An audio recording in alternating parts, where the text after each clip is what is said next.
আসসালামু আলাইকুম আমার প্রিয় ভিউয়ার্স। মুখে দিলেই মিলিয়ে যাবে এরকম একটা মিষ্টির রেসিপি নিয়ে চলে এলাম।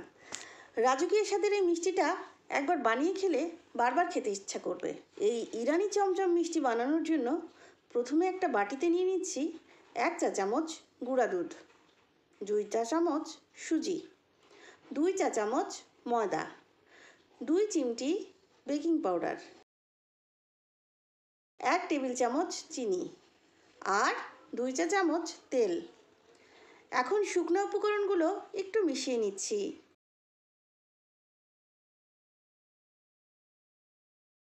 এবার একটা প্লেটে 1 কাপ ছানা নিয়ে নিচ্ছি। এখন খুব ভালোভাবে মথে নিচ্ছি।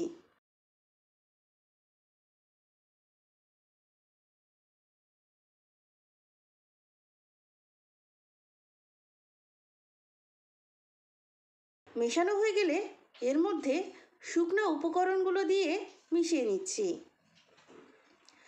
এমনভাবে মিশিয়ে নিতে হবে যাতে ভেতরে কোনো লাম্পস না থাকে।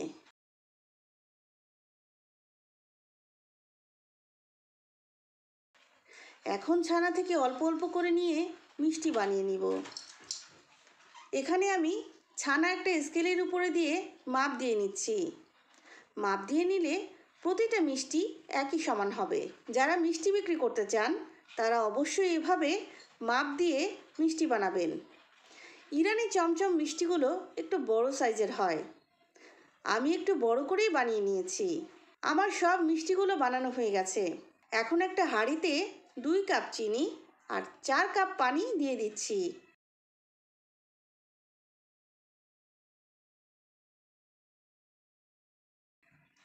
পানি একবার ফুটে উঠলে এর মধ্যে বানিয়ে রাখা মিষ্টিগুলো দিয়ে দিচ্ছি।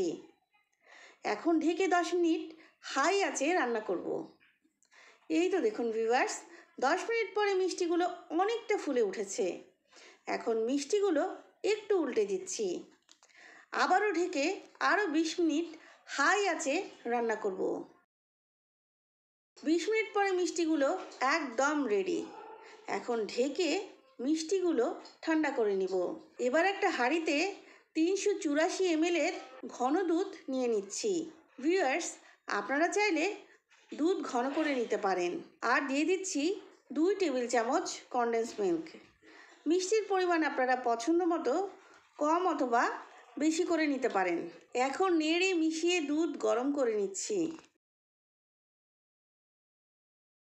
এখন মিষ্টিগুলো ঠান্ডা হয়ে গেলে একটা করে মিষ্টি নিয়ে এরকম করে একটু চিপে রস ঝরিয়ে নিচ্ছি।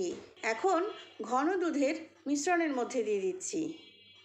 এবার দুধের মধ্যে উল্টে পাল্টে মিশিয়ে নিয়ে ঢেকে রান্না করব 5 মিনিট। এই সময় চুলার আঁচ লো থাকবে।